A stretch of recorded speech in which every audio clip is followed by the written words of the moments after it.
आपके question bank को देखते देखते अचानक से मुझे एक करंट चैप्टर में एक बड़ा ही अच्छा क्वेश्चन दिख गया।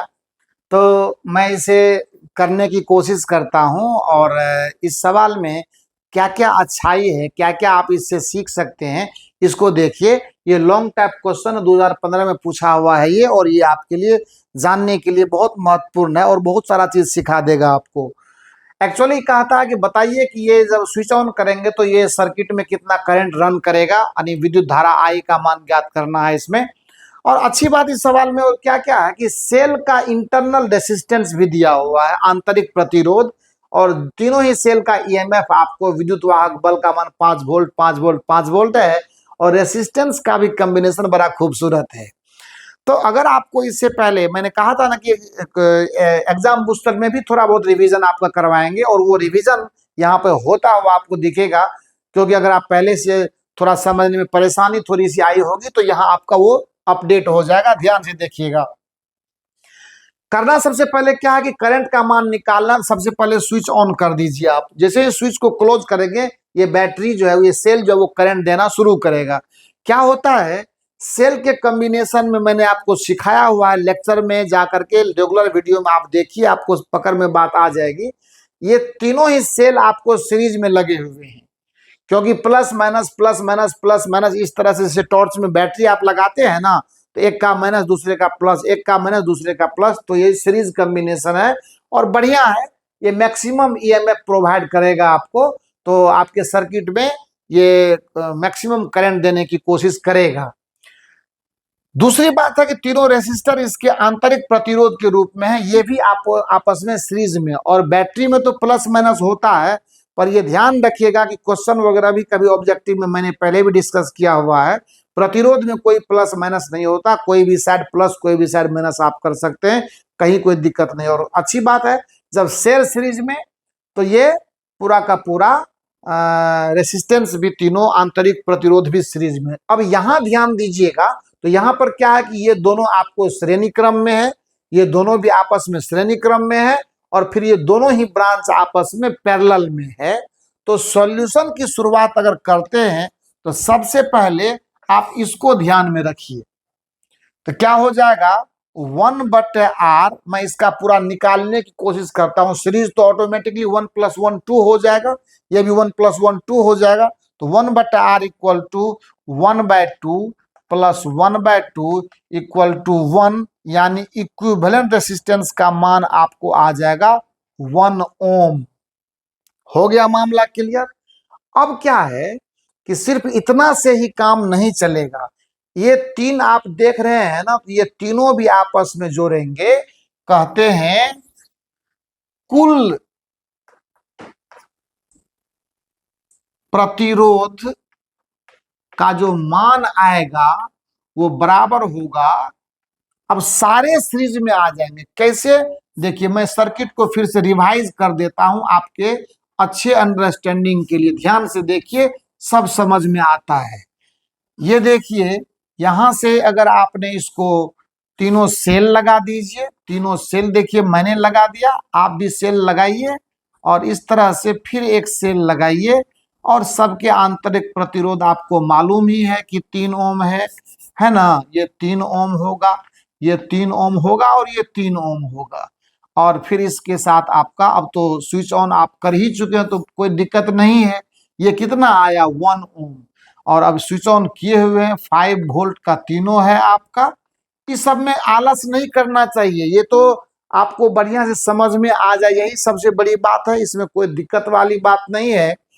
तो आर इक्विवेलेंट का वैल्यू हो जाएगा, अब आपको परेशान होना नहीं, 3 तिहाई 9, 3 + 3 + 3 9 +1, यानी 10 ओम हो गया आपका टोटल रेसिस्टेंस सर्किट में।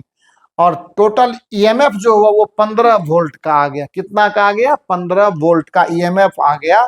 तो ये टोटल ईएमएफ का जो वैल्यू होगा, टोटल ईएमएफ का मान, यानी विद्युत वाहक बल, जिसको हम लोग सप्लाइंग वोल्टेज जिसको कहते हैं, जो बैटरी देने वाला है, याद रखिएगा, ये अभी चार्ज दे रहा है, करंट सप्लाई कर रहा है, इसीलिए सेल डिस्चार्ज हो रहा हो, इसको डिस्चार्जिंग करंट कहते हैं।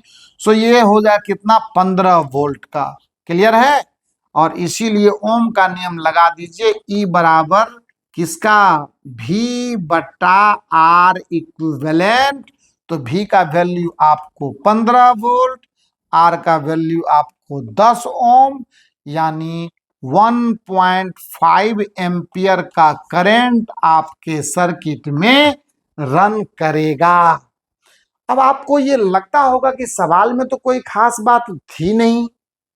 आप याद रखिए, जिन बच्चों को चीजें समझ में आती है और जिन्हें हमारे प्लेटफॉर्म का सहारा मिला है, जिन्होंने लेक्चर को कंप्लीटली देखा है, उसके लिए कितना भी कोई भी सवाल हो, थ्योरी हो, ये क्या बोलते हैं, न्यूमेरिकल हो, कहीं से कोई दिक्कत आने का सवाल ही पैदा नहीं होता है। और वह स्टूडेंट हमेशा एक अच्छा परफॉर्मर ही बनेगा और निश्चित बनेगा। इसीलिए आपको ये सवाल आसानी से सॉल्व होता हुआ दिख रहा है।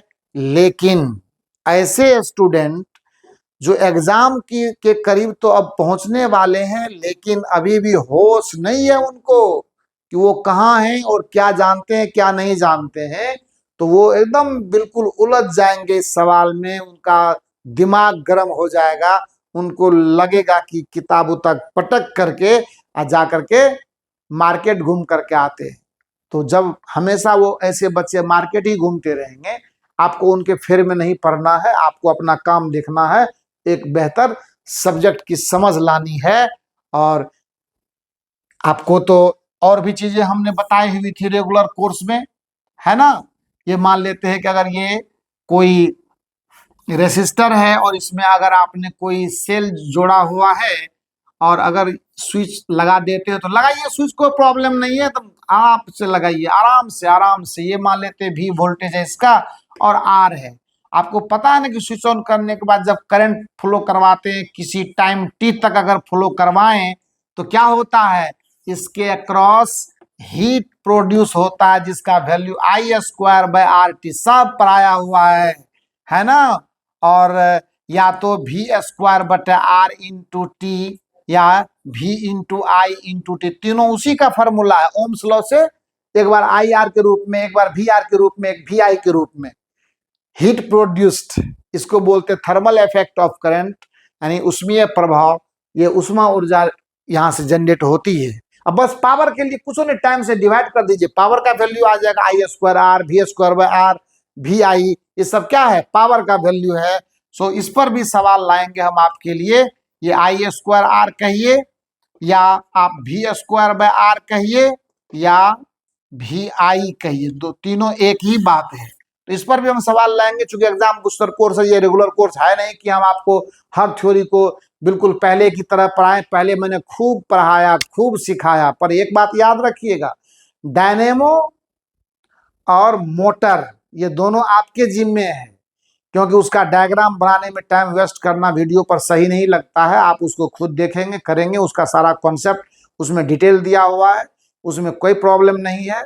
अगर फिर भी अगर लगे कि नहीं मेरे से ही सीखना है तो आप कमेंट बॉक्स में डालना, मैं उसको फिर देखूंगा। पर अभी घबराने की जरूरत नहीं है, वो बाद में भी देखेंगे हम लोग, है ना। क्योंकि हमारा आपका रिलेशन आज ही समाप्त नहीं हो रहा, वो लगातार बना रहेगा। एग्जाम होने के बाद भी आप हमारे साथ जुड़े रहेंगे, क्योंकि साथ में 11 का भी लेक्चर बनना शुरू हो गया, वो भी बन रहा है। और इतना ही नहीं है, अभी फिजिक्स तो दो तीन लेक्चर के बाद, 4 लेक्चर के बाद खत्म होगा। फिर आपको मैथमेटिक्स डालेंगे, एक लेक्चर मैंने एग्जाम बूस्टर पर मैथमेटिक्स का भी डाला हुआ, फिर आगे भी और डालते रहेंगे। Thank you so much.